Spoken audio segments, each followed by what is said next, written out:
This podcast is a quest for well-being, a quest for a meaningful life through the exploration of fundamental truth. Enlightening ideas, insights on physical, mental, and spiritual health.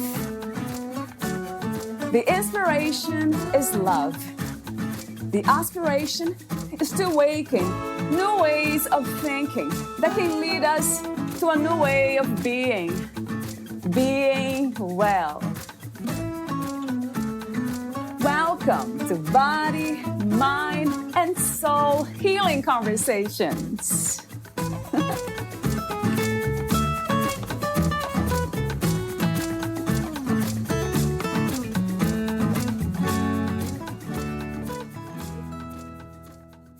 Since birth, we seem to see the world through a lens that is external to us. No one ever learns to look inward and question the reality of the world through the values and perceptions that they hold. This leads to distorted perceptions of reality. We live in a society that strives for perfection. There are endless messages telling us that we need to slim down, get richer, get smarter, and be better in every way. This mindset can make it easy to lose sight of the fact that it's okay for us to be flawed. By embracing your perceived weaknesses and highlighting what makes you flawsome, flaws plus awesome, you will begin to realize that you can grow personally and cultivate real power by embracing your weaknesses. So let's toast to our imperfections and great achievements despite them. Let's embrace our flawsomeness. Valeria interviews Simone Lcci. He is the CEO and founder of Healthy.World, a unique wellness-as-a-service software platform helping companies save money on healthcare costs and encouraging their employees to stay or get healthy. Simone also serves as the founder and chief wellness officer at Sacred Healing, LLC, where he has leveraged a personal health crisis to enhance the well-being of 300-plus clients with a focus on healing trauma, physical pain, and mental and emotional limitations. Simone is the creator of Applied Neurocellular Therapy, which combines modern technology and ancient wisdom into a unique and powerful healing modality. Meet Simone at sacredhealing.us, simonelcci.com, and healthy.world. Here's the interview with Simone Lcci.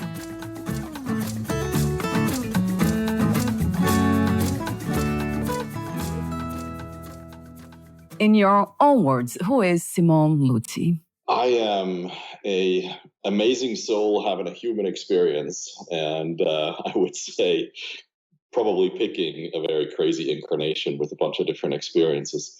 And so now in my early 50s, starting to reflect on all of those experiences and starting to really make a difference in the collective and for the collective. How wonderful to hear that. That's wonderful news for all of us. So I love the way you answered that question. I never heard it that way. Of course, I heard it similar, being a human being, having a spiritual experience, or a spiritual being, have a human experience. I've heard it all. But how did you come to this understanding, to this conclusion? It seems to me, it sounds very real to me the way you speak. Yeah, it was a long journey, really.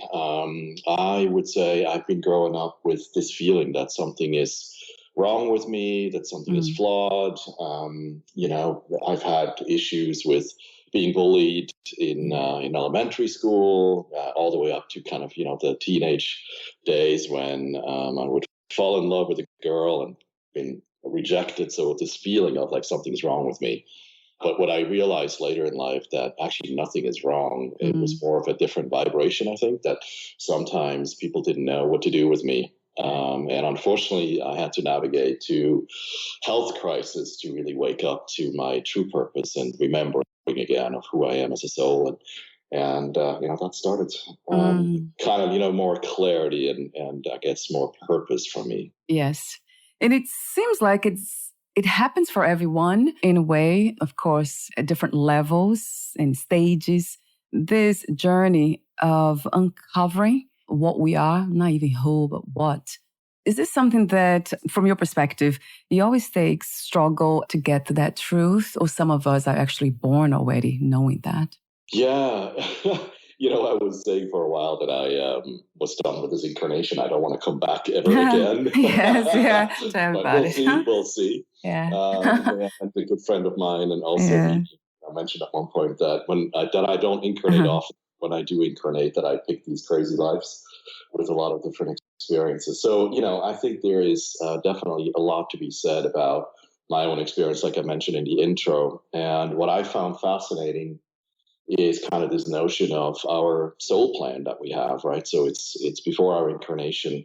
What do we want to experience in this human body, Yeah. and who do we want to experience things with? And then really kind of picking the right parent, so to speak, to have the best chances of experiencing all these things. And then really a little bit of the topic of midlife crisis. I have come to the realization that it's actually almost a kind of a pause in this incarnation to renegotiate, right? So have I learned the things that I wanted to learn?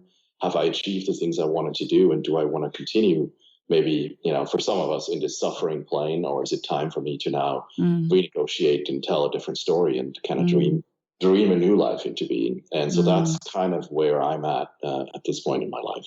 Right. Wow, you said so much there. I guess the question that comes to mind is, do you actually have the felt understanding, that felt awareness that this is really what happens? Because for most of us, it seems like it's an idea, it's a concept that's very attractive in a way.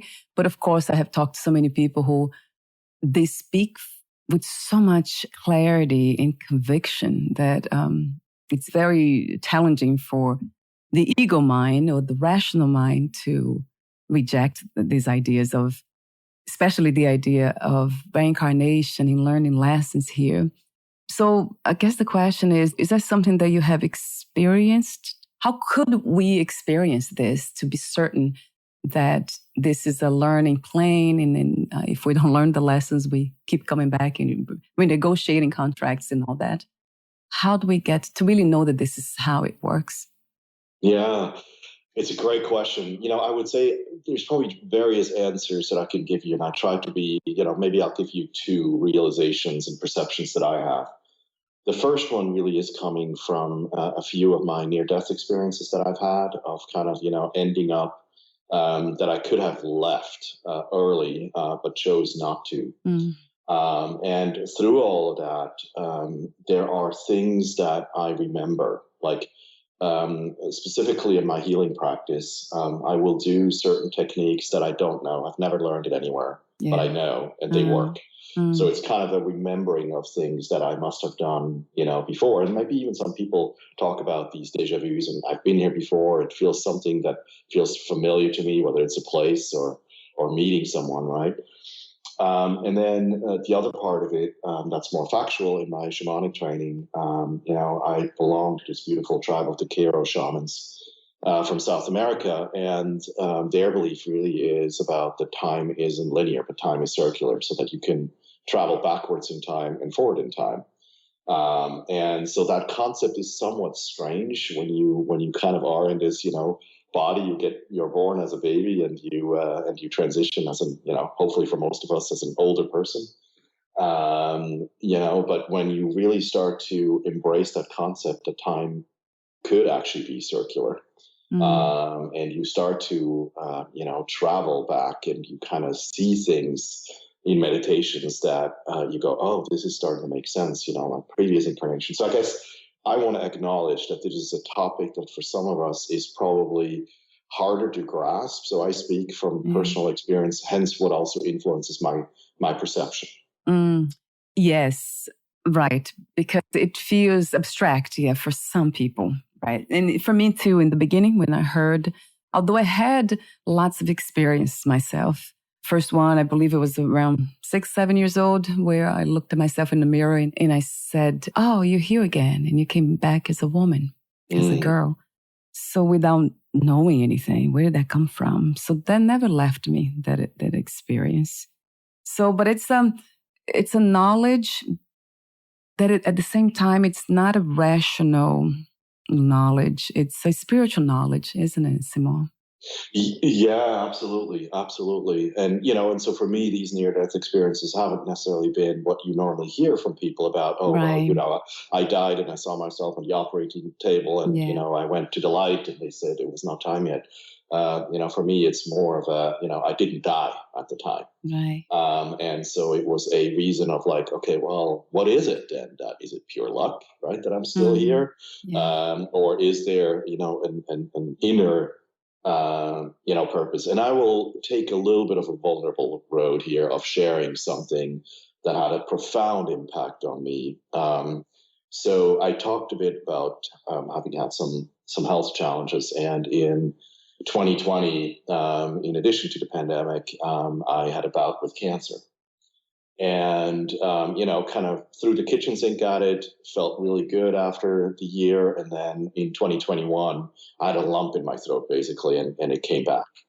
And I thought, man, this cannot be. Like, I can't go there again. Right. And I worked with a psychic medium at the time, and she shared with me that.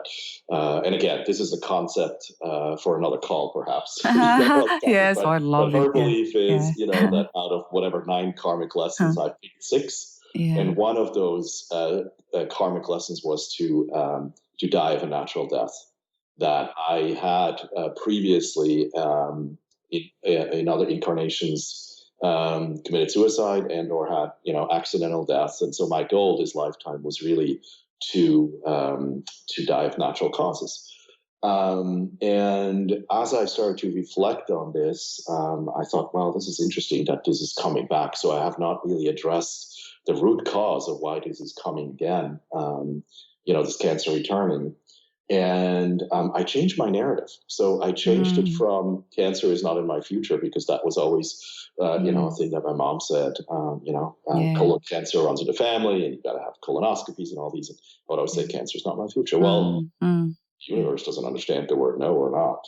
Yeah. So I changed his narrative to I live a long and healthy life, and repeated that, probably 30, 60 times a day for a month or two. And all of that went away. And I have never ever had any symptoms ever again. So you tell me, right? It's an interesting thing of when you start to realize there's something there, and you become active in the embracing of this, karmic lesson in my case. So for me, it had a profound impact. And I think that's why I continue to see that we are spiritual beings having a human experience and coming into this body so we can smell and touch and feel and do all the things that we as a source, as the soul, unable to.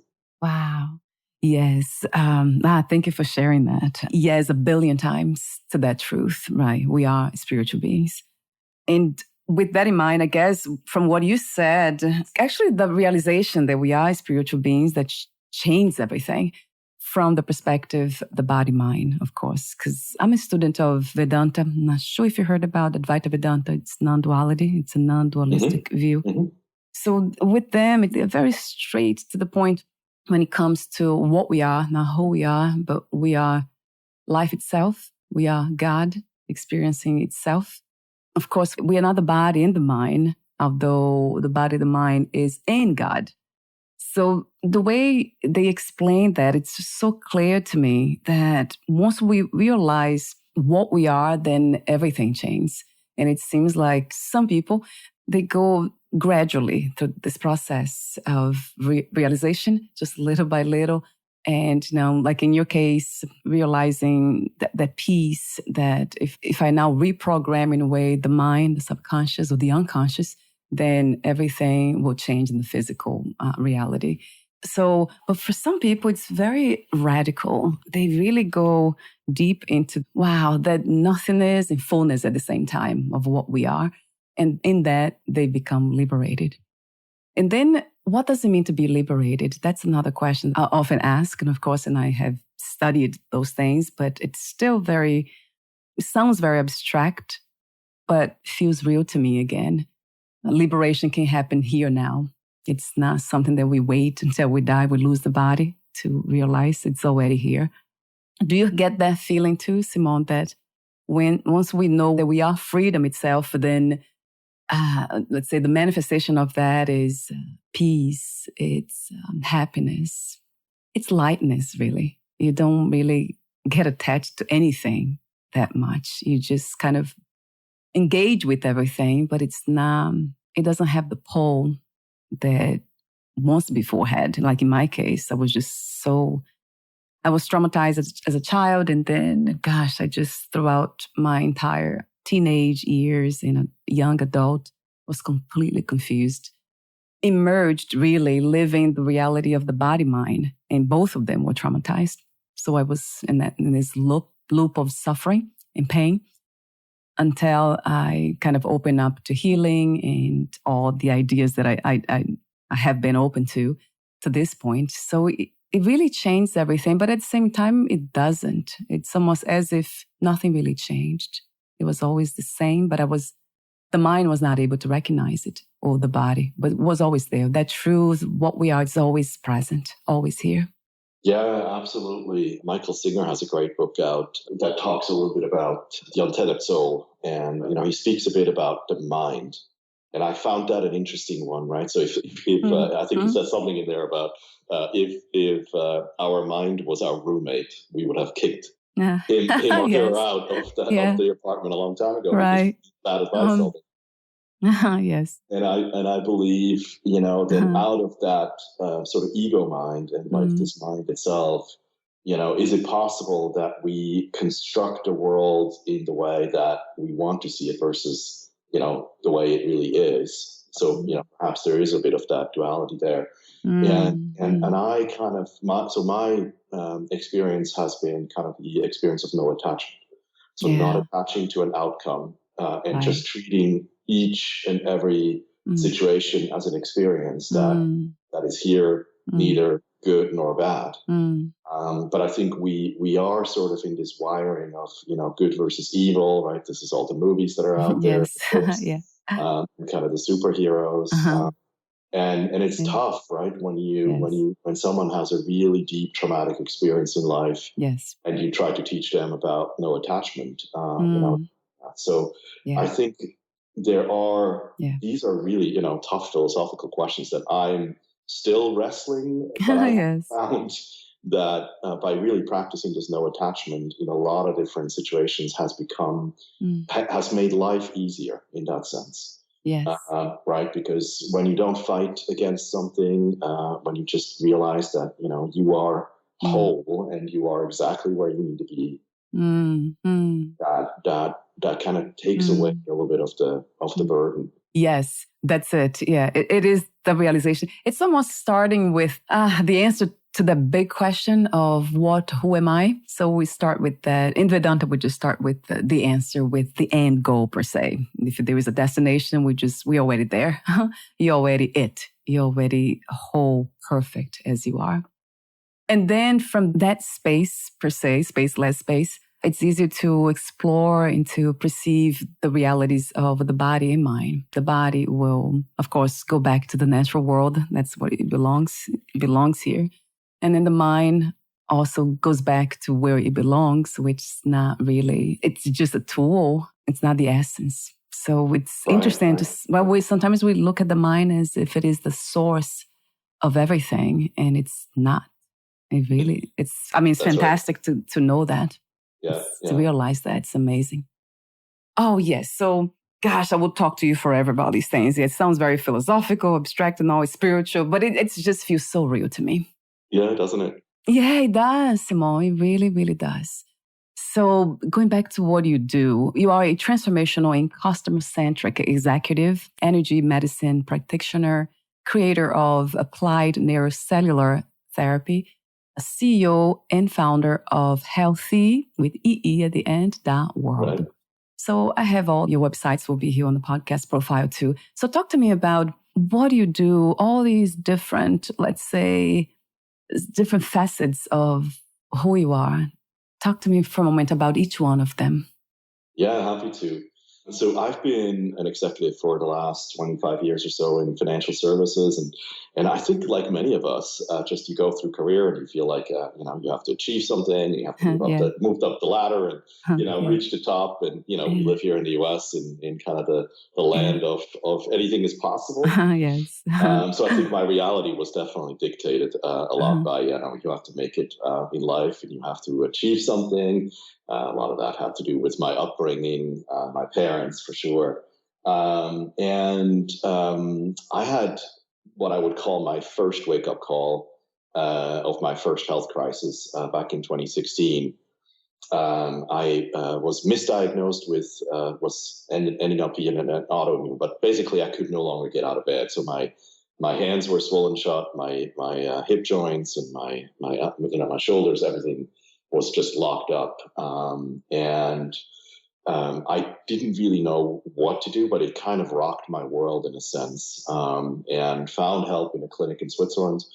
And realized that, it's like, like as I said, it's almost like this wake up call, this like halfway point of, and as I started to realize that I didn't want to follow the Western route. So the doctor at the time, I really have to say thank you, doc, because he Yes. said one key thing. He wanted to put me on some kind of malaria medication, and he goes, you should go see an ophthalmologist because you could go blind. And for me, this was like, wait, my eyes are the only thing that are working right now. Why would I mess with that? Right. And so that was kind of the path on finding some integrative clinics in Europe. That's a story for another day. I'm completely healthy. I'm not taking any medication or supplements. And during that time, I was introduced to Dr. Alberto Violdo, many of you know, founder of the Four Winds, and had attended a Grow a New Body workshop. And during that week, we did a despacho at the end, so kind of a thankfulness ritual, and I felt energy in my hands for the first time. And really profound, like like a water hose would hit the palms of my hands, and I paid attention. It was startled, and as I came back home, a good friend of mine suggested, "Well, you need to do something with it. Maybe you look into Reiki." And at the time, I thought, "You're all crazy." In this executive, corporate world and all that. I was married at the time, and then just from the moment that I surrendered, I just woke up one morning, probably a year later, and I was surrendering into it. I separated, divorced, and then really was lucky that I was able to train with a variety of wonderful indigenous healers from around the world. And so that's kind of the story of sacred healing, my private practice where I do hands-on healing, everything from physical pain through emotional trauma, soul retrievals, you name it. So it's a beautiful work. And through all of that, I realized in my own health story that the medical system here in the US is just broken. It's hard to get through to a PCP, or then a lot of these misdiagnoses, a lot of these autoimmunes, that are happening. So as a result of that, I felt like it was time to equip employers with better health and wellness tools to keep their employees healthy. Hence why healthy with 2 E's was created. So I'm kind of on a mission now to really change the way we think about healthcare in America, to provide better tools. So it's an exciting time to do that. Right. And then I think you asked me a bit on applied neurocellular therapy. Yes.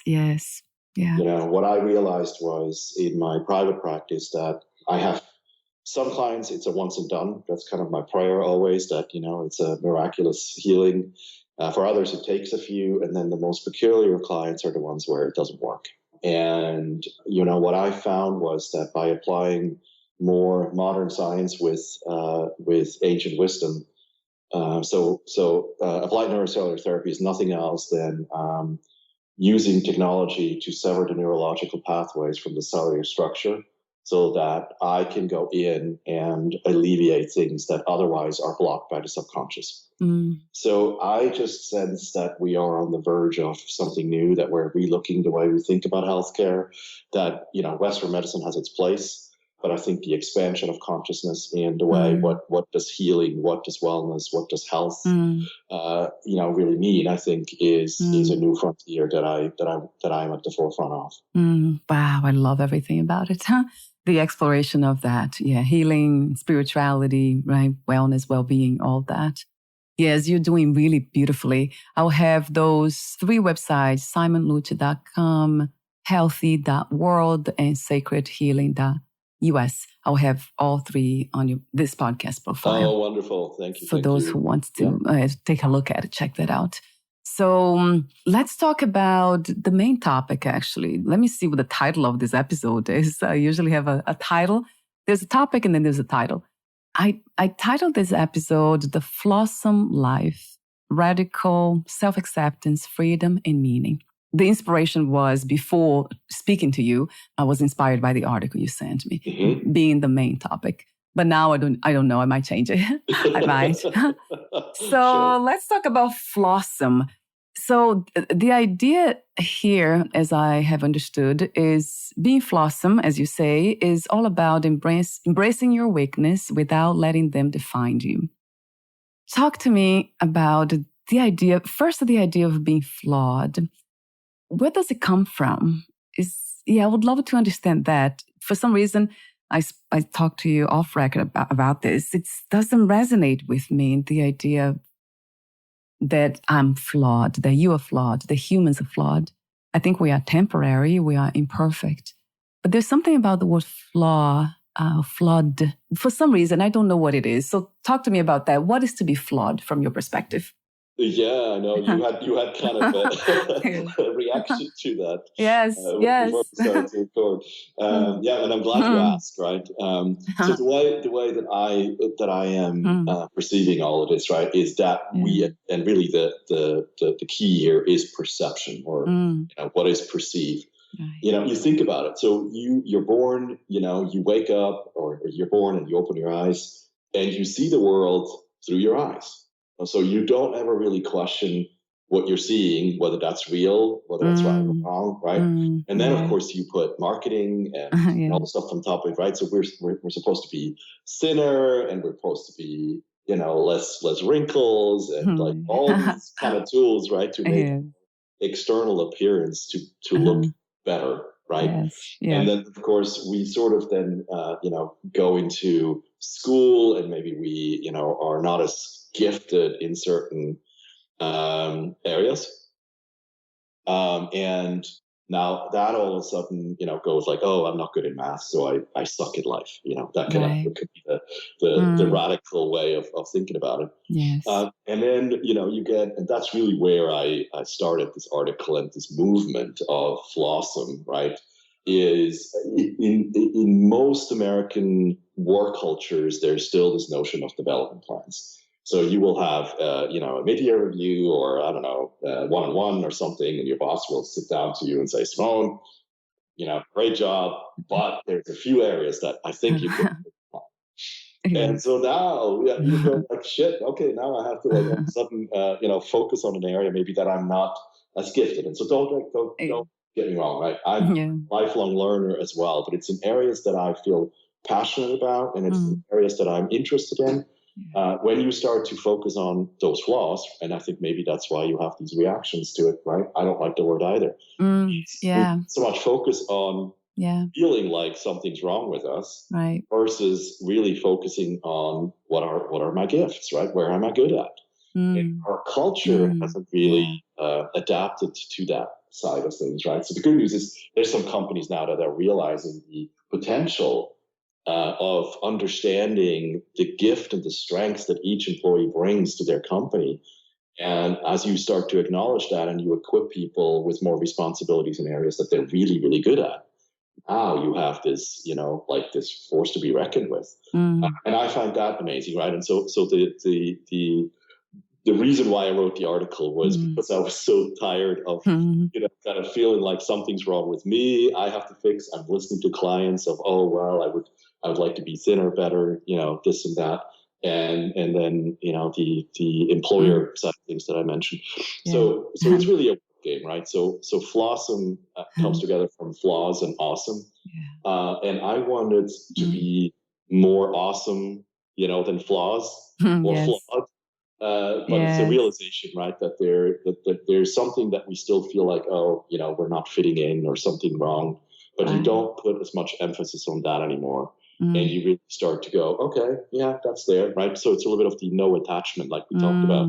Yeah. You're not attached to any of this, and you go through life with more gratitude and with more feeling of, you're uniquely you. Yes. Celebrate that. Don't compare yourself with others so much, and focus on what you have. That's a big one. Yeah, no comparison. Yes.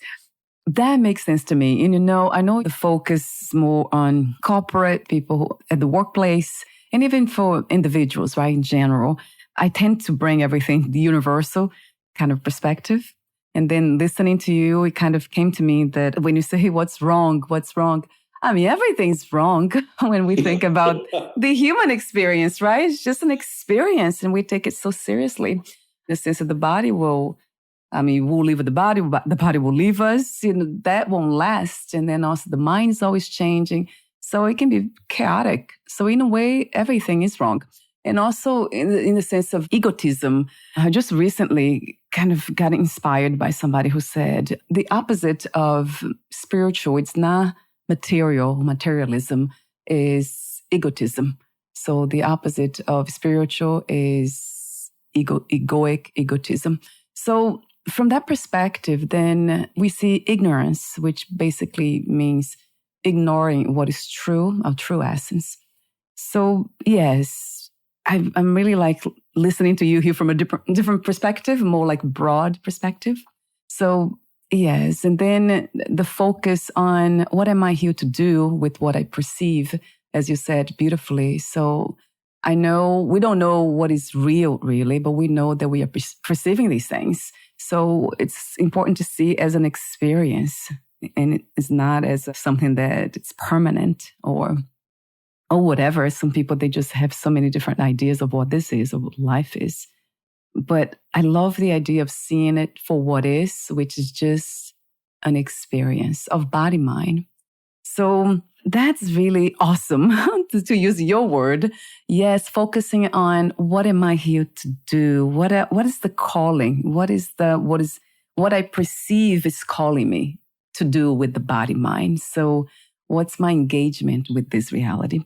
So in that sense, it really, really makes a lot of, it just opens up a new possibility to seeing ourselves and the world differently and this reality differently. And also the idea of self-acceptance, radical self-acceptance. That's a big one. Yeah, that's a big, big one for most of us, right? Who believe that we are the body mind only. Yeah, it's hard. It's hard. I'm not saying it's easy, but I think just recognizing it and not judging as much, right, is kind of a good tool to start your road to self-mastery for sure. Yes. I just said something very fast. For those who believe that they are the body mind, then this is a very important step. And I do remember when I was over 10 years ago, when I realized something in me was attached to the past and it wouldn't let go of the past, not forgiving, not forgetting. It was just a nightmare. And that was the first step to accept everything and then accepting myself, the body mind. It feels a little bit different now because this perspective that I have adopted is more broad. So I don't feel I am the body mind only. So it's just something that is also appearing. It's just an experience.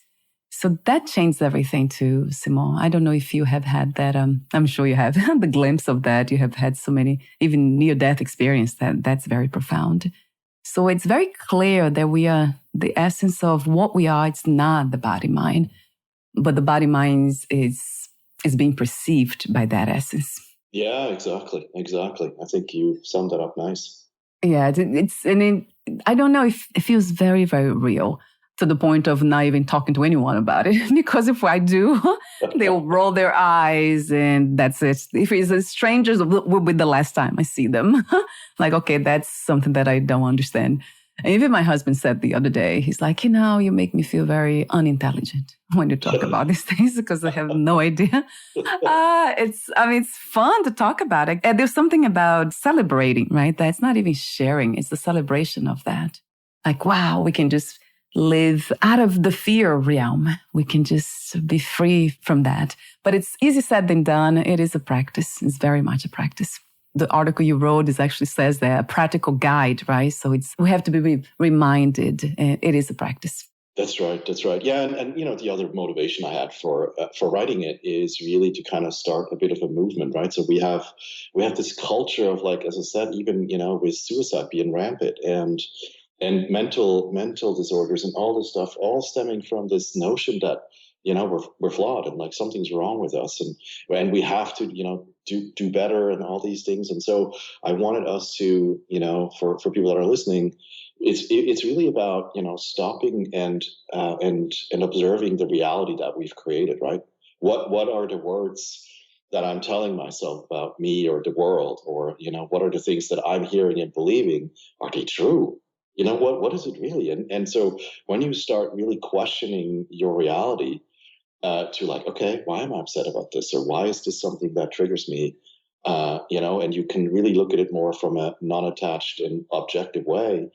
A lot of these words lose power, and you kind of become more inwardly focused again, right? On your spirit, on your soul, itself. And I think that's the the big piece in this.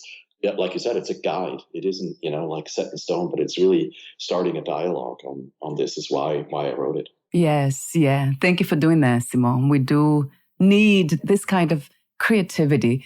It's almost like it's a so inspiring creativity, isn't it? It's just so beautiful. And you just mentioned the something interesting about being objective, right? In a sense of seeing things for what they are. And it feels like we are using actually the rational mind to do that. But it's at the same time, it's not. It doesn't feel that way when we see something for what it is. It's almost like seeing reality without the filter of our own belief systems, our own traumas, right? Anything that's trauma informed, or let's say, I think they call trauma responses. I remember coming from that place most of the time, looking at everything myself from those lens. So this is the byproduct of healing, isn't it? That's saying yes to healing. Yeah, absolutely. There is an interesting realization that I've had on kind of the reality and how the reality wreaks havoc on our nervous system. Oh my God! So you haven't mentioned it yet, but it may be worth mentioning. I'm also a certified death doula. Right. Through my own health crisis, I really felt passionate about supporting the end of life process and having a dialogue about that. What's happening. There's so much mysticism about it and fear. And so I have seen really in an end of life process where someone holds on for dear life because they are afraid to go.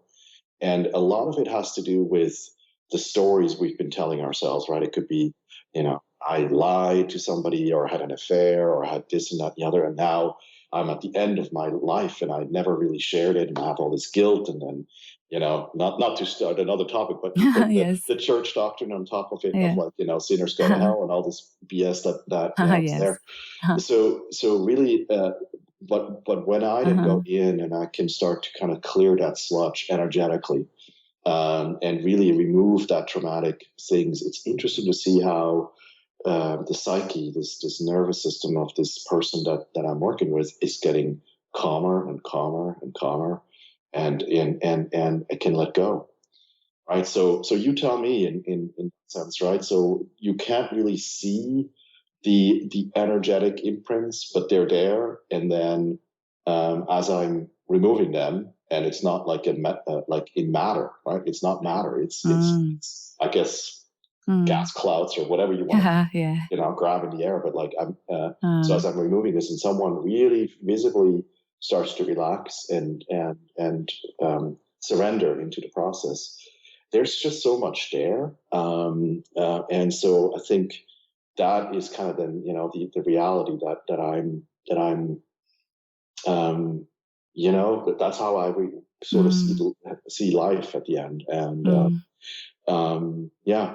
It's the reconnection, to the essence, right? The reality. That's what we are. Oh my God. It's almost like we're afraid of ourselves. In the end, that's what it feels like. Oh, yes. Right? We're afraid of our own energies. I mean, everything's created from that pure consciousness and that essence energy, that's fundamental substance. So it's just creation. But of course, it is because of the ego. It becomes very frightening because it believes it's the body, and the body will die. So and now if we live, we have, like you said, if that's the belief systems we had, then then it's difficult to even see, right? To be in touch with that essence because we are completely focused on what is not true, what's not. I mean, it is true, and I would say it's just not the whole truth. That's what it is. It's just even a very small part of the truth. This reality in the sense of body mind. So once we realize that, then it becomes so much more fun. Even dying would be fun in that sense. Right. Well, and one of my favorite sayings comes from the Buddha. I think he said at one point that question everything, question your teacher, even myself. Right. And when you start to question all the information and all the stuff that you're getting in as kind of this reality of sorts, and you start to find your own reality, I think things just become more peaceful. Yes, that's it. Yeah. Everything is it. So there's nothing that's not. And we are human beings. What's fantastic about us that we can reflect, actually. We can get very close to that essence. Some of us have, as you know, the Buddha, Jesus, and all these people. And I'm sure people that we don't even know their names. Right. They are already in touch with that reality. How amazing. I love the work you do. That's just so meaningful. Thank you, Valeria. So meaningful. Thank you, Simone. I love what you said also in that article that you wrote. You quoted, I think you said Albert Einstein might have said that, but I was kind of laughing at it. It's smiling and laughing at the same time.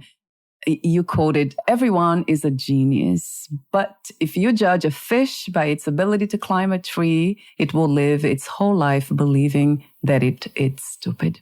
That paused me. I was laughing and then I smiled and then I paused in reflection.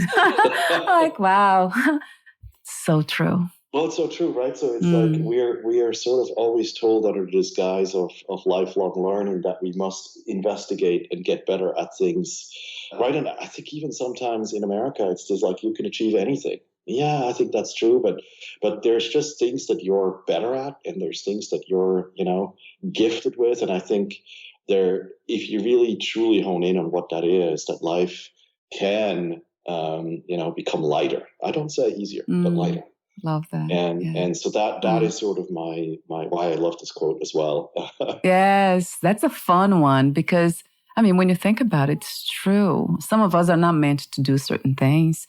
And you probably also heard about, there's a quote from the Buddha that somebody just reminded me of that one too, is in the end, what matters is how much you love, how gently you lived, and how gracefully you let go of things that are not meant for you.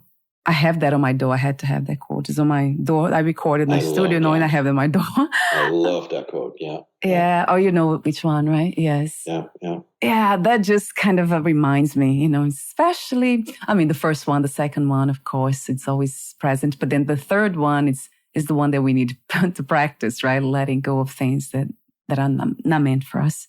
Yeah. We're not supposed to be doing everything here. I love your message. What it reminds us, it's very profound. We're almost at the end, but I want to mention also that you have there some tips for living a flawsome life. So you mentioned being yourself, celebrate your uniqueness, don't compare yourself to others, focus on what you have, not what you don't have. That's a big one. Use your talents and gifts to make the world a better place.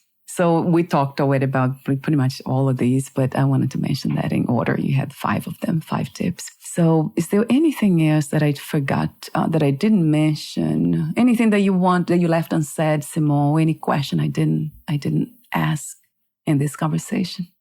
No, I would maybe just add to this that, each person has something special to offer in this life. And I encourage everyone that's listening to really pay attention, because you hear it a lot from younger people as well. It's so hard. I don't know what I want to do as far as, jobs and all these things. And I encourage really you to go into silence, because I think in the silence is really where we find the truth. And we're so bombarded by, the news and from notifications on our phones and Yes. from instant messaging and emails and you name it. Yeah. Spend time in nature if you can, practice maybe a 3-day silence retreat. I went to a 10-day. That was intense. Yeah, I can imagine. But, I'm always amazed when we start to let go of our ideas, when we start to filter out our own mind and, again, the bad advice that we're getting, and start to see if you can sense and if you can hear spirit, speaking through ever so gently. That is kind of like really where a lot of essence and a lot of truth comes out for you to, find what you're passionate about. What is it that you want to offer in the world, and be grateful for, for the blessings and all the things that come in, even for the lessons. Some of them are like my own, not always easy. But when you can look at them from what they are, not anything that happens to you, but that happens for you, that is sort of, I just want to leave people with that thought. Yes, a beautiful one. Another beautiful reminder, right? And also having the courage, right? When we get to that point of listening to that voice, having the courage to do something about it. If called, right? If it is a calling to do something. That's right. Use your talents and gifts to make the world a better place. Yes. Wow. You see, and that's what I see. I get to see it all the time from you amazing people. They are you're always trying to do something to help others using your gifts or insights. Such a beautiful thing to see. That to me, even without the physical self being involved, it's already tapping into the deep human connection in a sense of compassion, of empathy. It's just amazing to see. It's beautiful, beautiful to see. Thank you so much again, Simon, for your presence.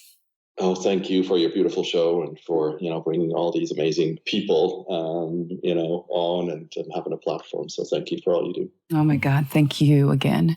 And before we say goodbye for today, I do have a question for you, the ending question that I usually ask everyone. So what 3 experiences you wish everyone to have before they die, before they lose the body? I know we talked a lot of things today, but I would love to hear like the summary of that. You were asking a Taurus here, yes. profound questions. And of course, food comes to mind. Yes, why not? So say, pick out whatever, like interesting food that you want to try before you die. That's one thing. I would also say, tune into a place around this beautiful planet Earth, Pachamama, that you wanna go see, whether that's tipping your toes in the water or climbing a mountain somewhere. And then probably my favorite one is really, can you be kind to a child? And what are the children teaching us? And specifically young children, right? I'm talking under 6, because they still have this innocent spirit connection and seeing things. We could learn more from the kids that are there. So pay attention. Listen. Oh, wow. We can learn a lot. They are amazing teachers. Yes. Even my pet, I don't have children, but I have a pet. He has taught us, my husband and I, so much. So I love that. I mean, what's not to love about your wisdom? Thank you so much again, Simone, for your presence in this reality, for the truth that you share from that beautiful, deep place, and for everything else in between that could be felt today. Thank you again. Thank you. I'll have all your website links on the podcast profile when it's published. So you have a beautiful experience wherever you are, and we'll meet again. I'll talk to you soon. Bye for now, Simone.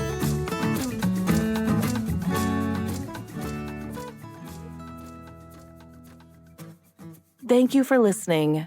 To learn more about Simone Lcci and his work, please visit sacredhealing.us, simonelcci.com, and healthee.world. That's healthee.world.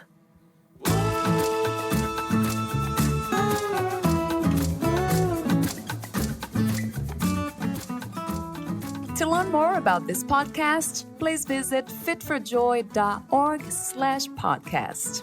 Thank you again for listening, and bye for now.